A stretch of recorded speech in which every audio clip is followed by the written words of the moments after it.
Gusto en saludarles. Hace ya tiempo no estaba acá por diferentes circunstancias, diferentes razones. Gracias al Señor estamos acá nuevamente, sostenidos por el Señor, por su misericordia. Y seguimos estudiando, avanzando en el libro de Filipenses. Ahora nos toca avanzar en los versículos del 15 al 18. No podíamos seguir extendiéndonos más porque lo que sigue da para otro mensaje y no nos da el tiempo. Así que del 15 al 18, guiado por el Señor y también impresionado por lo que aprendimos en la escuela dominical para los niños, que hablaba justamente de las rivalidades, las contiendas. Y parece que Dios quiere ser majadero en este punto, porque vamos a tocar también este tema el día de hoy. Antes de avanzar, estuvimos viendo la última vez desde el versículo 12 hasta el versículo 14, ¿cierto?, del libro de Filipenses, donde Pablo comienza a relatar su ministerio desde que llegó a Roma, o desde que la travesía que también él tuvo que pasar para llegar a Roma, en la cárcel. Entonces Pablo le comienza a relatar qué ha sido de su vida, cómo ha estado su vida a los filipenses. ¿Recuerdan el Filipenses 1:12 que les dice: quiero que sepáis, hermanos, que las cosas que me han sucedido han redundado más bien para el progreso del Evangelio? Los filipenses obviamente tenían las intenciones de saber cómo estaba Pablo, querían saber cómo estaba él, qué estaba pasando en su vida. Quizás en lo emocional, en lo espiritual, querían saber de él, cómo estaba él. Entonces Pablo le empieza a responder a través de esta carta. Yo creo que los filipenses, les comentaba anteriormente, que no esperaban buenas noticias de Pablo, que Pablo les animara incluso a ellos, y les exhortara a ellos que estuvieran gozosos. Pero esa es la respuesta que obtienen de Pablo. Pablo, estando en la cárcel, anima a los que están libres para que ellos estuvieran gozosos, ellos estuvieran contentos, ellos puedan seguir llevando la tarea de proclamar el Evangelio de Cristo. El enfoque de Dios para la vida de Pablo era que el Evangelio progresara a través del sufrimiento de Pablo, y el enfoque de Pablo también era el mismo. Por eso él no llevó la mirada, ¿cierto?, de nosotros hacia su aflicción, sino que él, en simples palabras, dijo en el versículo 12 que las cosas que me han sucedido nomás. No abundó más en comentarios respecto a las cosas que le habían sucedido, pero nosotros podemos ver del capítulo 21 del libro de los Hechos, graves cosas le habían sucedido a Pablo. Pablo había sido perseguido, había sido apedreado, había sufrido travesías, había sido encarcelado, pero Pablo no quiso abundar en eso, no quiso llevar la mirada de nosotros en su sufrimiento, sino que quiso llevar la mirada de nosotros en lo que realmente a él le importaba y a nosotros también debe importarnos, que es que el Evangelio de Cristo se siga dando a conocer en todo lugar.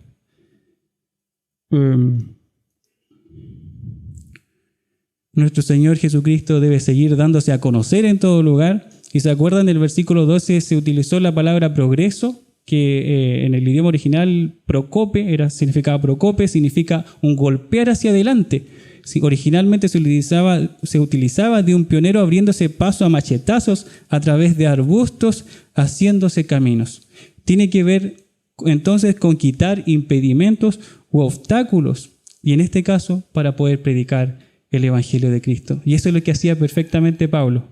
Por eso Pablo no centraba su vida en lo que él estaba sufriendo, sino que él miraba los propósitos de Dios que tenía a través de su vida. Pablo entonces no hacía caso de sus capacidades, o más bien de sus incapacidades para llevar el mensaje de Dios o los propósitos de Dios. Sabía que él reconocía, él sabía que era incapaz, sabía que Pablo estaba limitado, él era un hombre limitado como usted y como yo. Él eso lo tenía muy claro, pero también Pablo sabía quién era Dios. Sabía que Dios era capaz, sabía que Dios era poderoso para hacer la obra a través de él. aún podía usar incluso sus debilidades, como lo expresa en la carta a los Corintios, segunda de Corintios, cuando él manifiesta que tiene un aguijón en la carne y oró a Dios para que Dios se lo quitase, pero Dios que le dijo, bástate en mi gracia, porque mi poder se perfecciona en las debilidades. Por tanto, bastémonos en la gracia de Dios, porque su gracia será suficiente para llevar a cabo la tarea de Dios en nuestras vidas. Fue suficiente cuando un pequeño David enfrentó a un gigante Goliat. ¿Fue suficiente la gracia de Dios? ¿Fue suficiente el poder de Dios? Fue suficiente.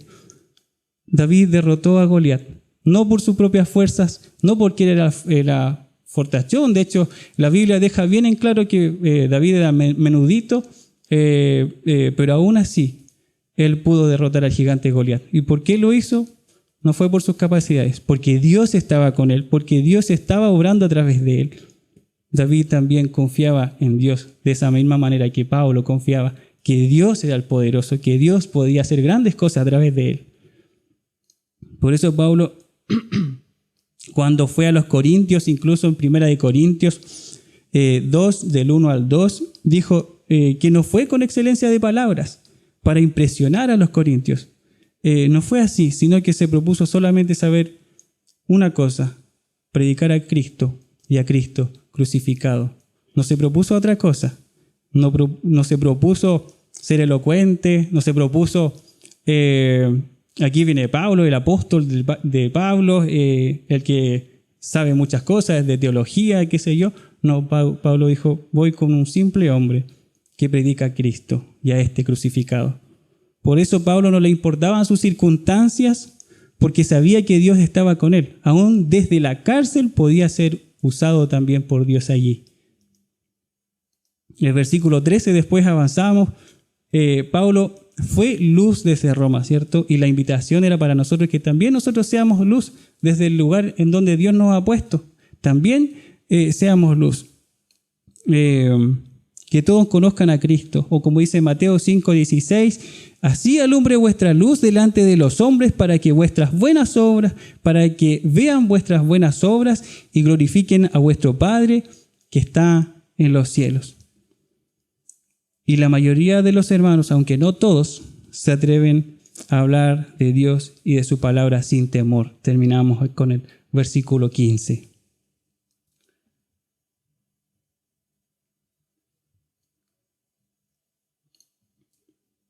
¿De quién era preso Pablo? ¿De los romanos? Porque recordemos que Pablo estaba preso en la cárcel, ¿cierto?, en Roma. ¿De quién era preso él? O Pablo, ¿cómo se veía él? ¿Él se veía preso como que si los romanos lo estuvieran encarcelados? ¿O como si era prisionero de Cristo? Dice Efesios 3:1,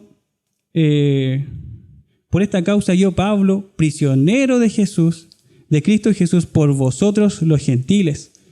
Efesios 4:1, yo pues, preso en el Señor, os ruego que andéis como es digno de la vocación con que fuisteis llamados. Pablo, antes de ser un prisionero romano, era un prisionero de Cristo Jesús. Y eso hacía la diferencia en él, por eso él manifestaba gozo, aun cuando él estaba en la cárcel.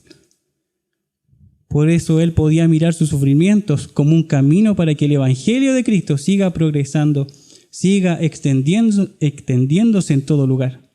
Sabía que Cristo lo había puesto ahí y no los romanos. Sabía que debía cumplir los propósitos de Dios allí, la voluntad de Dios. Nosotros con mi esposa estamos estudiando un libro que uno de los subtítulos que tiene es Cómo conocer y hacer la voluntad de Dios. Y en una de sus enseñanzas dice, cuando Dios quiere hacer algo a través de usted, Él tiene que llevarlo desde donde usted se encuentra hasta donde Él quiere que esté. Usted no puede continuar donde está y seguir a Dios. Eso fue lo que hizo con los mismos discípulos. Cuando Él llamó a cada uno de los discípulos, Él no los llamó y los dejó ahí, sino que Él los llamó y los movió de sus comodidades, por así decirlo, de su entorno, de muchas cosas.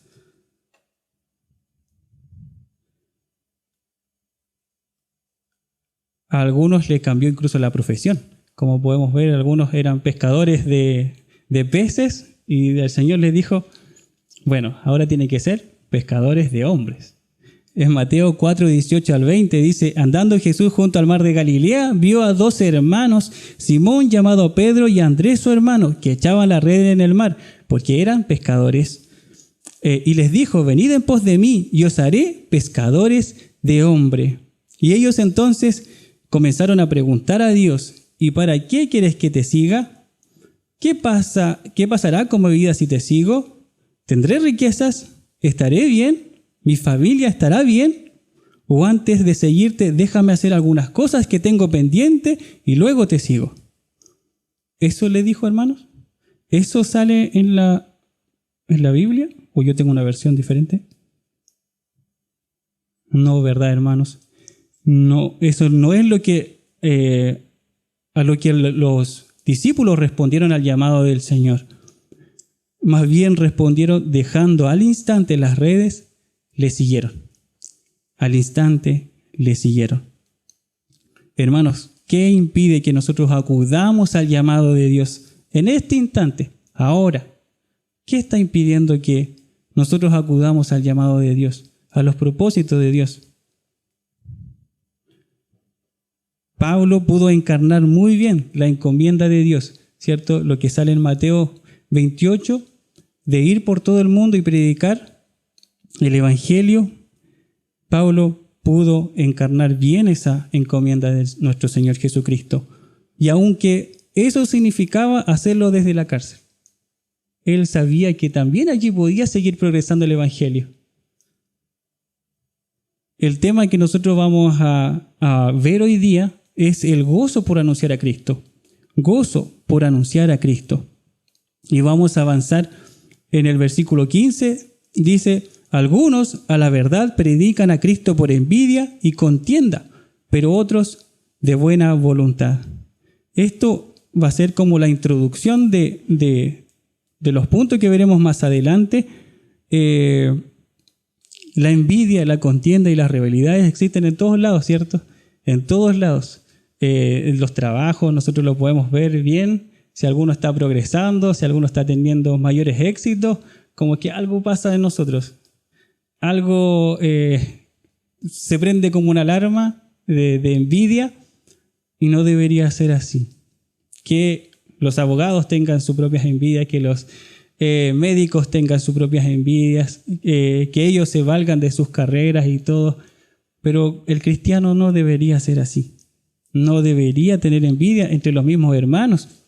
Y lo que Dios también está utilizando para que el Evangelio, para que el progreso del Evangelio siga avanzando.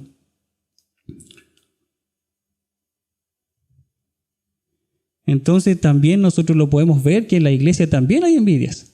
Lo podemos ver en la elección de los niños, que también uno de los hombres que se levantó, ¿cierto? Fue Coré, que encabezó esta revuelta, esta como revuelta para poder derrocar, por así decirlo, a Moisés. Pero ¿qué lo llevó allá? Fue la envidia. La envidia fue que provocó todo esto. ¿Por qué Moisés tiene fama y yo no tengo fama? También nosotros lo podemos ver entre los grandes hombres que nosotros también hoy día podemos estudiar. Los mismos apóstoles habían sentido cierta rivalidad entre ellos mismos. ¿Quién sería el mayor en el reino? Muchas veces nosotros vemos esta discusión entre ellos de quién sería el mayor y nosotros como que nos reímos. ¿Cómo discuten eso? Estando el Señor ahí con ellos. Pero ellos tenían esa clase de discusiones. Lucas 22, 24 dice, hubo también entre ellos una disputa sobre quién de ellos sería el mayor. Después vamos a profundizar más en ello. Pablo menciona dos grupos entonces, o formas en que los creyentes en Roma predicaban el Evangelio. La primera es negativa, ya que lo hacen por contienda y por envidia. Y de este primer grupo el apóstol se está refiriendo a creyentes en Roma, no se está refiriendo a hombres incrédulos, eran hermanos en la fe que estaban en Roma. Porque fueran hombres no creyentes, como en el libro de Gálatas, por ejemplo, salen estos hombres apóstatas, Pablo que le llama falsos predicadores. En Gálatas del 6 al 9 dice: estoy maravillado de que tan pronto os hayáis alejado y que os llamo por la gracia, del que os llamó por la gracia de Cristo para seguir un evangelio diferente. No que haya otros, sino que hay algunos que os perturban y quieren pervertir el evangelio de Cristo. Mas si aún nosotros o un ángel del cielo os anunciare otro evangelio diferente del que os hemos anunciado, sea anatema. Y anatema es maldito. Como antes hemos dicho, también ahora lo repito: si alguno os predicare un evangelio diferente del que habéis recibido, sea anatema, sea maldito. Entonces Pablo no tenía problemas en identificar un evangelio diferente y poder decirlo. Y si ellos estaban predicando un evangelio diferente, esta era la oportunidad para que Pablo pudiera, ¿cierto?, expresarle. Pablo no lo hizo así, sino que Pablo, incluso después lo vamos a ver más adelante, cuál fue su reacción respecto de este evangelio que ellos estaban predicando. Entonces eran hermanos en la fe, pero hermanos en la fe que estaban, el contenido de su predicación era el correcto, pero las motivaciones que ellos tenían eran las incorrectas. Debe entonces entenderse como una referencia a personas de la iglesia que se sentían incómodos con la presencia de Pablo en Roma. Lo que sí es evidente es que el apóstol no tiene ningún interés o ninguna intención en identificar a estos quienes llama contenciosos y envidiosos, dando con estos calificativos a las motivaciones que tenían para predicar el evangelio. Pablo no rechazaba el contenido de la predicación, pero lo que sí rechazaba y lo dejaba en evidencia son las motivaciones de estos predicadores. Estas eran las incorrectas. Se trataban de hermanos más bien carnales. Las envidias y las contiendas son dos de las obras de la carne. Lo podemos ver por ejemplo, en el libro de Gálatas, del 5 al 20 al 21, de las obras manifiestas de la carne, están estas dos. Bueno, dentro de muchas dice idolatría, hechicería, enemistades, pleitos, celos, iras, contiendas, disensiones, herejías, envidias. Entonces estaban estas cosas en ellos, en estos hermanos. Hay deseos que nosotros podemos reconocer, ¿cierto?, que batallan contra nosotros, que batallan contra el alma, el espíritu de Dios, y en estos hermanos estaba ganando más los deseos de la carne. Los deseos de la carne. El prestigio personal de estos líderes hermanos aparentemente peligraba, ¿cierto?, al lado de la aparición de Pablo, porque Pablo estaba allí y aún sentían envidia de él, aun cuando Pablo incluso estaba en la cárcel. Pero aún así ellos podían sentir envidias de Pablo, podían sentir celos de Pablo, porque Pablo era muy reconocido, pero Pablo no es porque él quería ser reconocido, es que porque Pablo predicaba el evangelio de Cristo fielmente. Él no buscaba su propia gloria, buscaba la gloria de Dios, pero Dios lo exaltó también y también los dio a conocer. La fama del apóstol aumentaba entre los creyentes y en la misma ciudad, en Roma, y ellos no podían soportarlo, no estaban buscando la gloria de Dios, sino su propia gloria personal. Ellos anhelaban ser reconocidos y ser glorificados ellos mismos. Nosotros en esta parte también debemos examinarnos, ¿cierto? ¿Qué nos motiva al predicar a Cristo? ¿Qué nos motiva a nosotros el ser servidores de Cristo? ¿O ser servidores en su iglesia? ¿O servirnos los unos a los otros? ¿Qué nos motiva? Que los hermanos puedan ver, este hermano es caperuso, sabe. Este hermano, no sé. ¿Qué nos motiva, hermanos? ¿Qué nos motiva? Quizás el reconocimiento, quizás los aplausos, quizás el ser visto, quizás el tener más gustas en las redes sociales, quizás tener más seguidores entre nosotros mismos. Esto ciertamente debemos meditarlo, hermanos. Debemos meditarlo en nuestro corazón porque no debe ser esta es la motivación para nosotros poder servir a Cristo, para poder entregar el mensaje del Evangelio de Cristo. Pero también tenemos otro grupo que lo hacían de buena voluntad. Posiblemente esto eran la gran mayoría los que predicaban el Evangelio de buena voluntad. No estaban buscando el provecho personal, sino el bien de los perdidos. Una buena voluntad es solo aquella, es cierto, la que Dios ha activado en nuestras vidas por medio del Espíritu Santo. La voluntad humana es siempre contraria a la voluntad divina, de manera que la buena voluntad solo es posible entonces cuando es conducida por nuestro Dios. No había envidia en estos hermanos, sino generosidad de propósito. Ellos estaban dispuestos a alcanzar a muchos incrédulos predicando el Evangelio de Cristo. En este grupo al que se refiere Pablo, ellos incluso aprecian las limitaciones que tenía Pablo, porque Pablo estaba encarcelado. Ellos aprecian estas limitaciones al cual Pablo estaba sujeto para predicar el Evangelio y han tomado la iniciativa para ellos hacer la labor que Pablo hubiera hecho si Pablo estuviera, libres, no encarcelados. ¿En qué grupo nosotros estamos? ¿En que los que predican a Cristo por rivalidad, por contienda? ¿O los que sirven a Cristo por rivalidad o contienda?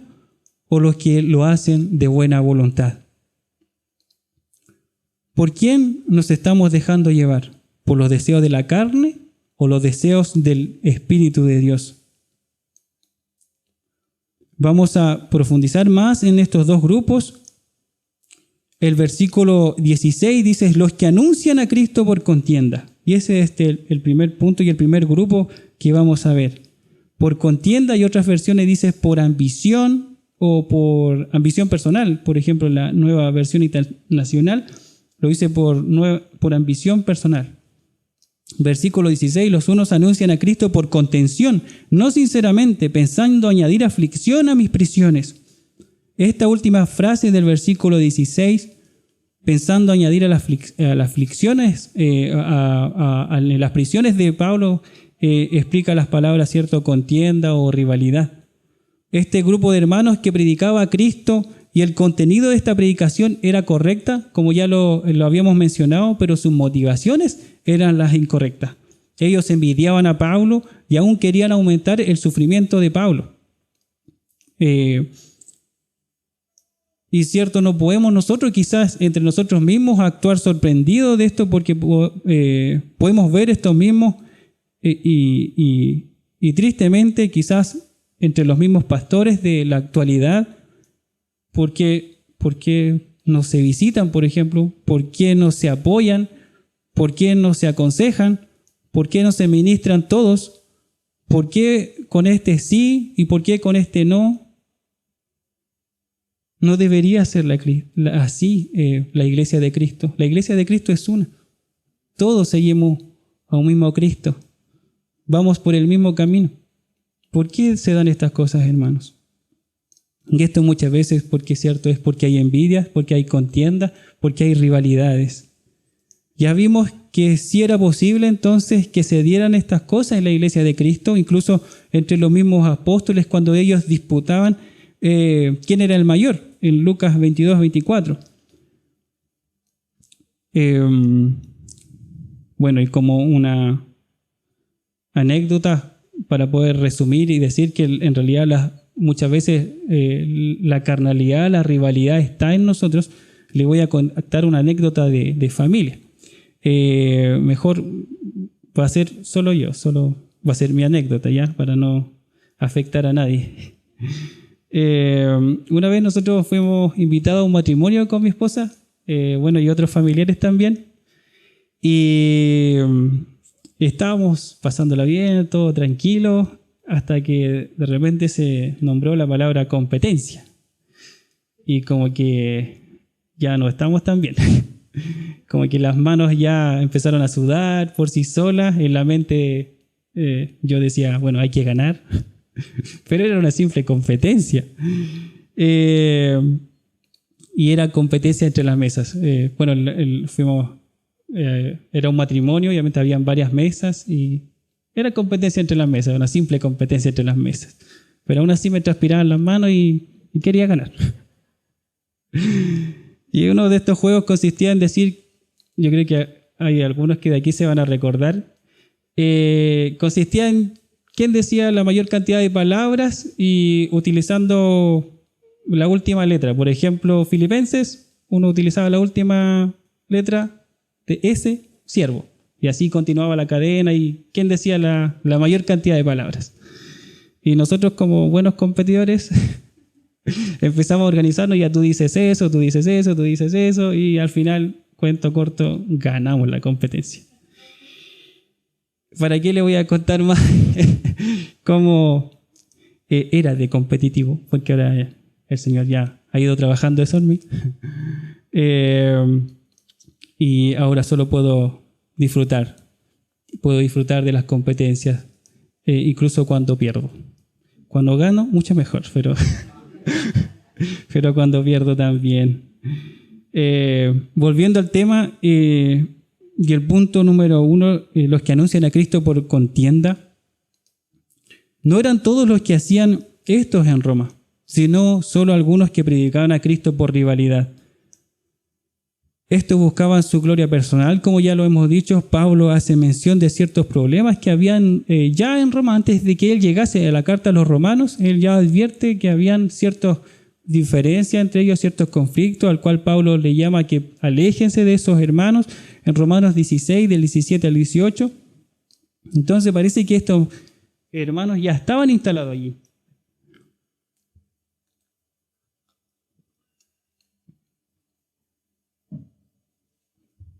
Esos que predican por envidia no podían soportar que la fama y presencia de Pablo entonces en la ciudad fuese en menoscabo de ellos.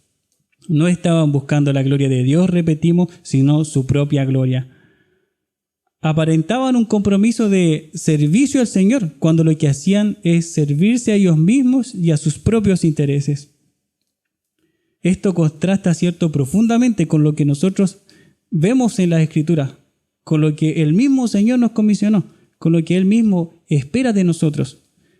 Lo podemos ver, por ejemplo, en un hombre como Juan el Bautista.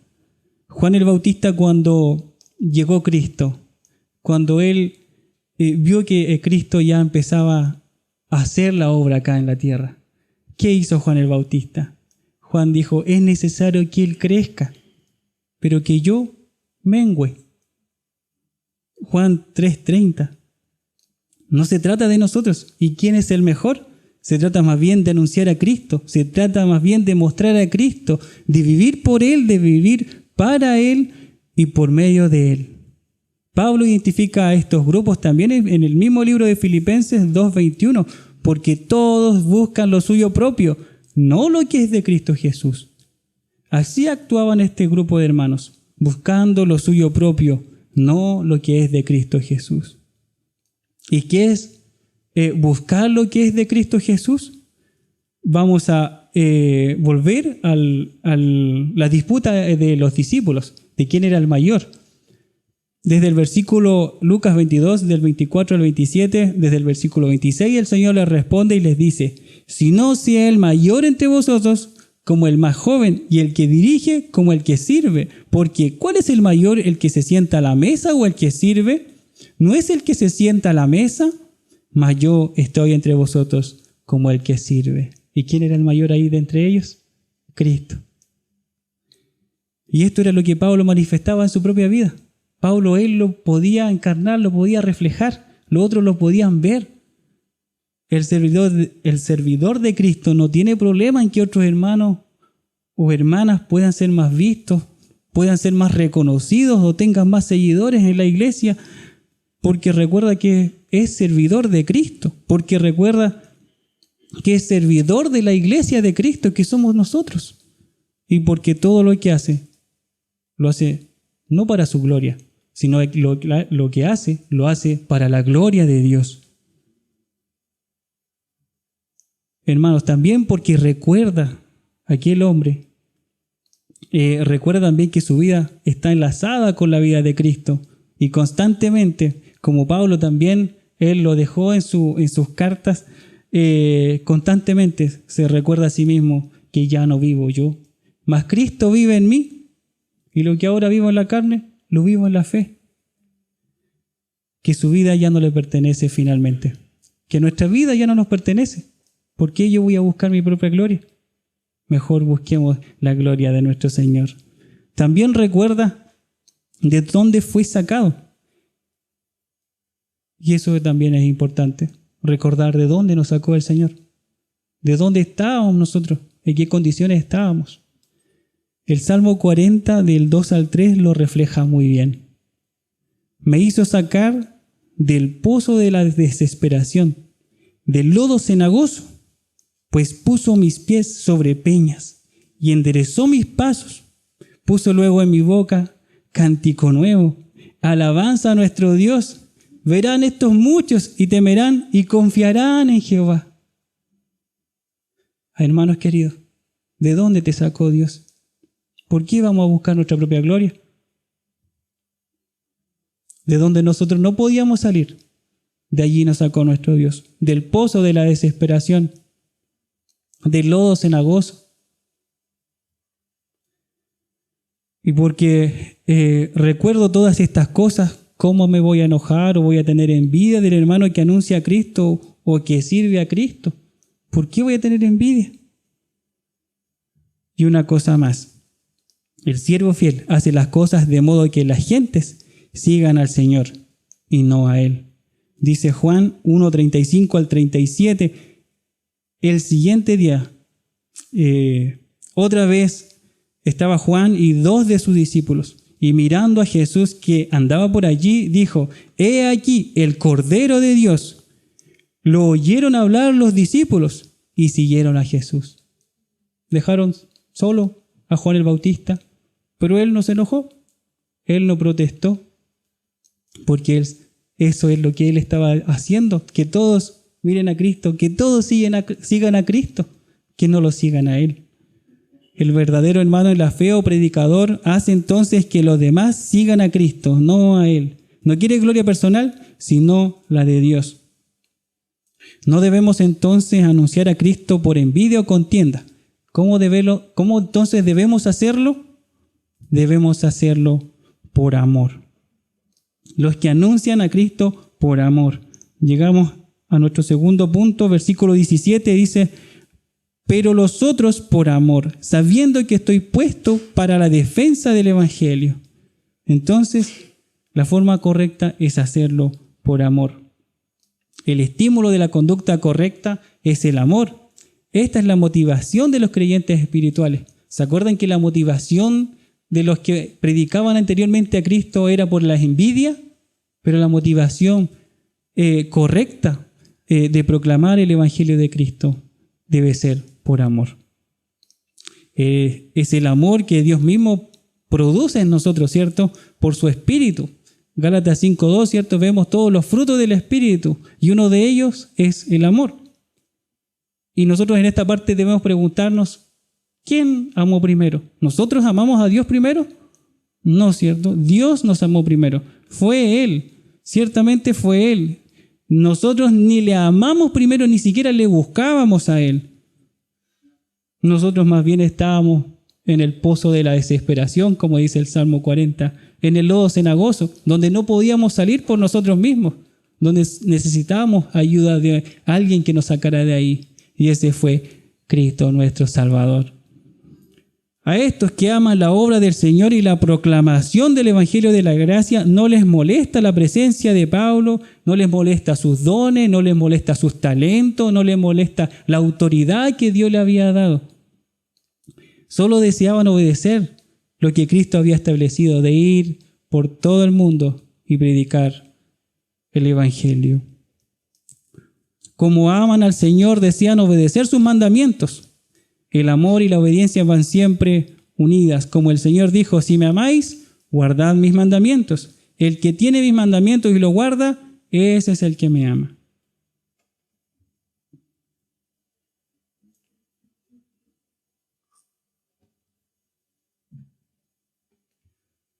No es una obediencia relativa, sino es una obediencia plena. no es obedecer a algo de su enseñanza, a algo de su palabra, sino que obedecer a toda su palabra. El amor no es un simple sentimiento de emociones, sino la acción manifiesta de la obediencia. Esa es la manifestación de amor que tuvo el Hijo, que tuvo Cristo al Padre, según podemos ver en el libro de Juan 15:10.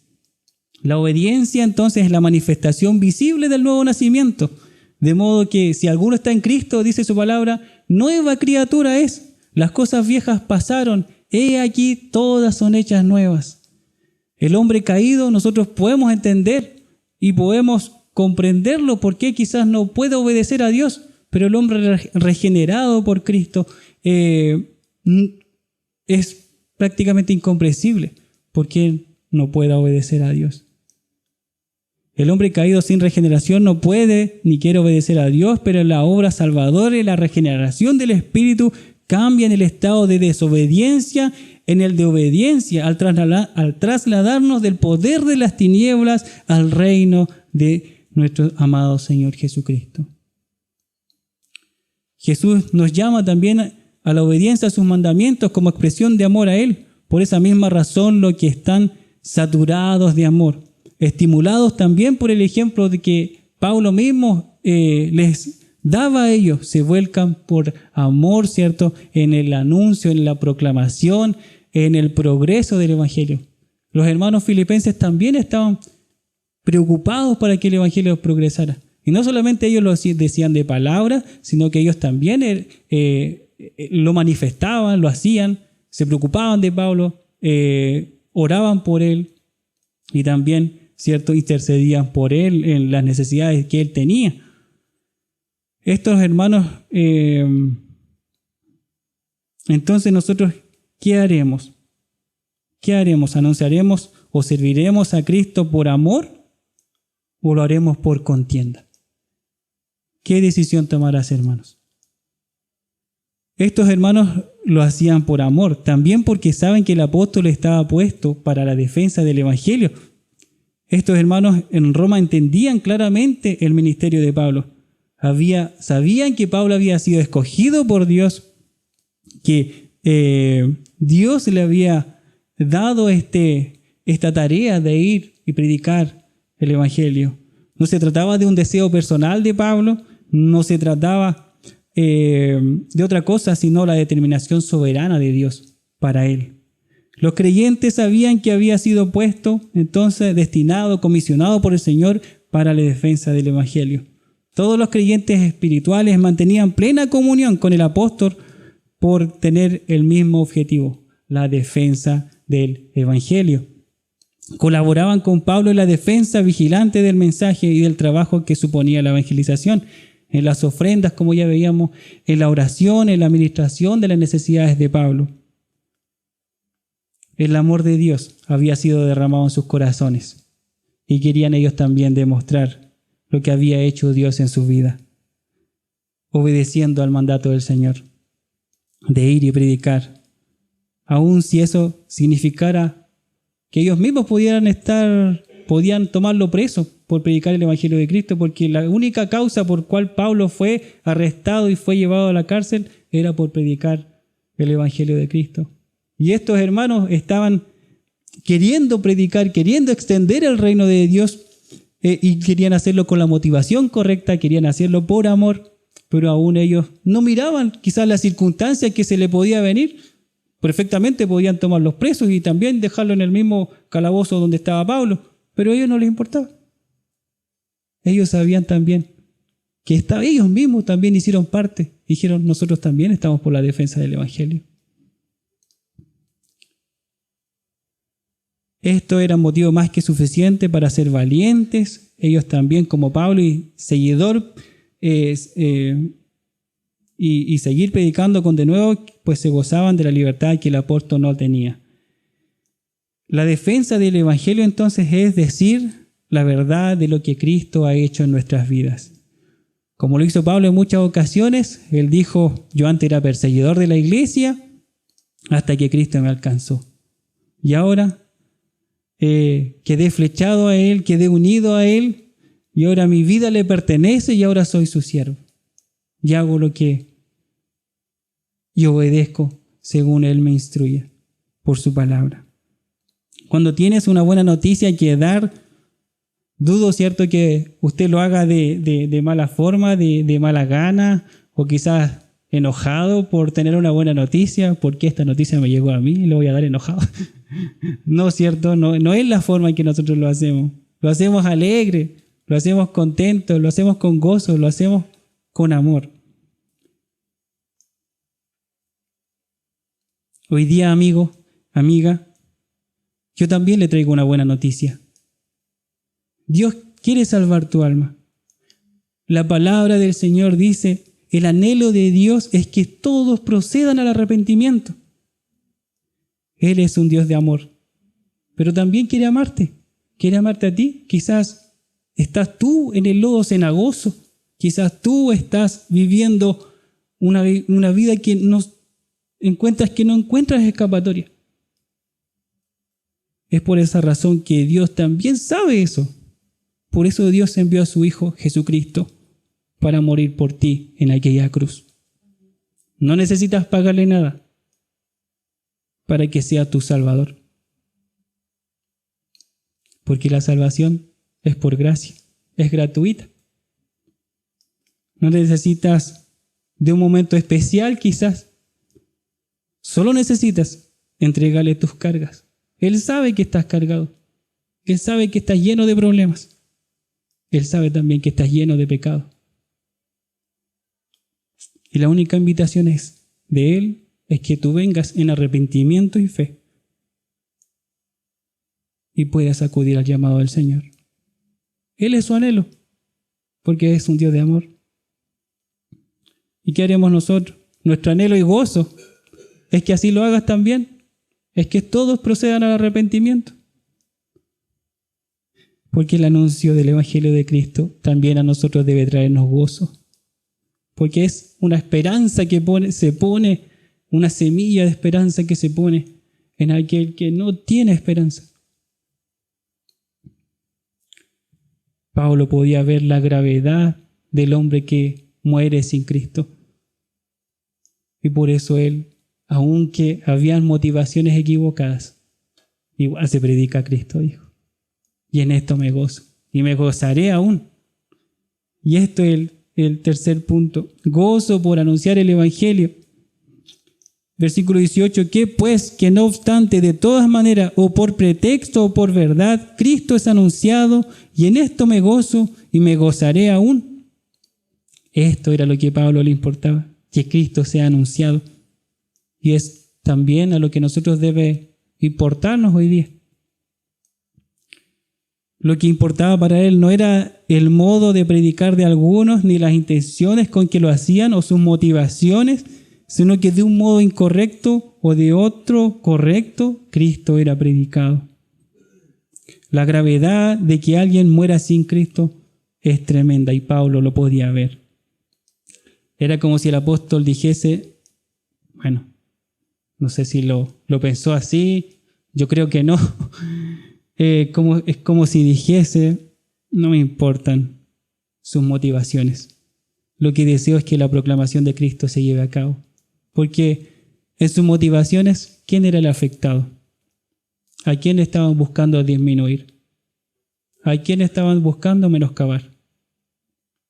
¿Al mensaje o al predicador? Al predicador, ¿verdad? Pero eso a Pablo no le importaba. A nosotros tampoco nos debe importarnos. Eso es lo que nosotros también debemos imitar de Él. No somos servidores de nosotros mismos, sino servidores de Cristo. No somos llamados a ser nuestros propios defensores, sino defensor del Evangelio de Cristo y llevar el mensaje de salvación. No tenía en cuenta Pablo las intenciones sino el resultado. Esto evidencia el espíritu generoso que tenía Pablo. No buscaba lo suyo. Él realmente no buscaba lo suyo, sino que la misión que el Señor le había encomendado de proclamar a Cristo se llevara a cabo. Y en eso Pablo se gozaba. Los oyentes escuchaban el Evangelio. Seguramente Ellos escuchaban el Evangelio, pero no apreciaban que había más allá, qué los motivaba. Ellos escuchaban el Evangelio y quizás también Dios se glorificaba en ellos. Y Dios también, incluso quizás, aunque las motivaciones eran correctas, Dios también se glorificaba y traía a muchos a su reino. Los que lo hacían por contención en forma equivocada e indigna anunciaban correctamente el Evangelio. Porque lo importante no es el predicador o el mensajero, sino el mensaje. Lo importante para Pablo es que el Evangelio siga progresando. Todo esto servía con motivo de gozo para el apóstol.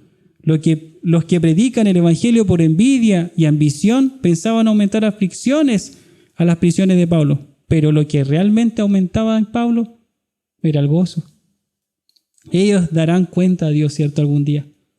Eso es en lo que Pablo confiaba. Ellos darán cuenta a Dios de sus motivaciones algún día. Igual que nosotros, ¿verdad? Nosotros también vamos a dar cuenta algún día de cuáles eran nuestras motivaciones de predicar el Evangelio, de cuáles eran nuestras motivaciones de ser servidores de Cristo. ¿Por qué no hacerlo con amor, cierto? Ya estamos concluyendo. Que Cristo, el Evangelio glorioso, sea anunciado por nosotros en el lugar que Dios nos ha puesto por siervos de Él. Esa es la tarea de nosotros. Que el Evangelio de Cristo sea anunciado, siga progresando. Y así como veíamos esta palabra progreso, que es quitar impedimentos, sacar impedimentos, para que el Evangelio siga progresando. Que esa también sea nuestra intención. Y orar también por tu hermano, para que Dios quite todo impedimento, para que también por tu hermano Cristo sea anunciado. Que anunciemos el Evangelio motivados por el amor al perdido y a Cristo, el mismo amor que hemos nosotros recibido. Por último, que nos gocemos, nos regocijemos cuando Cristo es proclamado o anunciado por nosotros o nuestros hermanos. ¿Oramos? Padre, te damos gracias por este tiempo de escuchar tu palabra, Señor. Quita de nosotros toda envidia, toda codicia, todo aquello, Señor, que es contra tu palabra, tus propósitos para nosotros. Recordarnos a nosotros mismos que somos servidores de Cristo. Recordarnos a nosotros mismos que nuestra vida ya no nos pertenece, sino que tú nos has comprado con precio de sangre. Somos tuyos, Padre amado. Ayúdanos a servirte con gozo y gozarnos con aquel también que predica tu evangelio y gozarnos con aquel también que te sirve, Señor, en diferentes áreas de tu iglesia. Te damos gracias por este tiempo. Te bendecimos, amado Dios, porque eres bueno. En el nombre de Jesús oramos. Amén.